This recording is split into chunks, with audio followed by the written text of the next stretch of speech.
ഈ ആക്ച്വൽ മദർഹുഡിനെ പറ്റിയൊന്നും നമ്മൾ ആരും സംസാരിക്കാറില്ല. എപ്പോഴും എല്ലാവരും ലേബർ പെയിനെ പറ്റി, ഡെലിവറി റൂമിലെ എക്സ്പീരിയൻസിനെ പറ്റി, ഇതിനെ പറ്റിയൊക്കെ പറയാറുള്ളൂ. പക്ഷെ ശരിക്കുള്ള മദർഹുഡ് എന്ന് പറയുന്നത് ഈ പോസ്റ്റ്മോർട്ടം പീരീഡിലുള്ളതാണ്.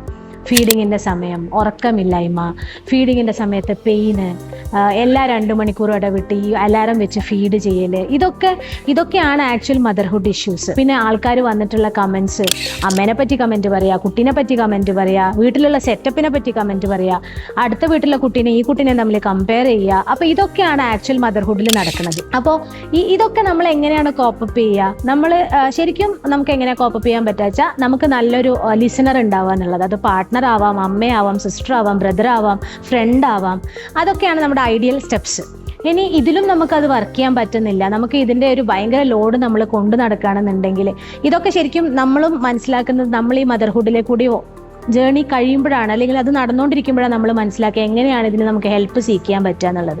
നമ്മുടെ ഫാമിലീൻ്റെ അകത്തോ നമ്മുടെ കംഫർട്ടബിൾ സ്പേസിലോ ഇത് പറ്റുന്നില്ല എന്നുണ്ടെങ്കിൽ അടുത്ത സ്റ്റെപ്പ് നമ്മളൊരു പ്രൊഫഷണൽ ഹെൽപ്പ് സീക്ക് ചെയ്യുക എന്നുള്ളതാണ്. ഈ പ്രൊഫഷണൽ ഹെൽപ്പ് എടുക്കുന്നത് വലിയൊരു ടാബു ആയിട്ടൊന്നും കാണേണ്ട ആവശ്യമില്ല. നമുക്ക് സ്വന്തമായിട്ട് സോൾവ് ചെയ്യാൻ പറ്റാത്തപ്പോൾ, നമുക്കൊരു വീട്ടിലൊരു പൈപ്പിൻ്റെ ഇഷ്യൂ വന്നു, നമുക്ക് സോൾവ് ചെയ്യാൻ പറ്റില്ലെങ്കിൽ നമ്മൾ പ്ലംബറിനെ വിളിക്കും. അത്രയും സിമ്പിളാണ്. നമുക്ക് സോൾവ് ചെയ്യാൻ പറ്റാത്ത നമ്മുടെ ഒരു ഇമോഷണൽ പ്രശ്നം നമ്മളൊരു പ്രൊഫഷണൽ ഹെൽപ്പ് സീക്ക് ചെയ്യുക എന്നുള്ളത്. അപ്പോൾ ഐഡിയൽ മദർഹുഡിനെ ഏറ്റവും ഈസി, ടോക്ക് ഇറ്റ് ഔട്ട്.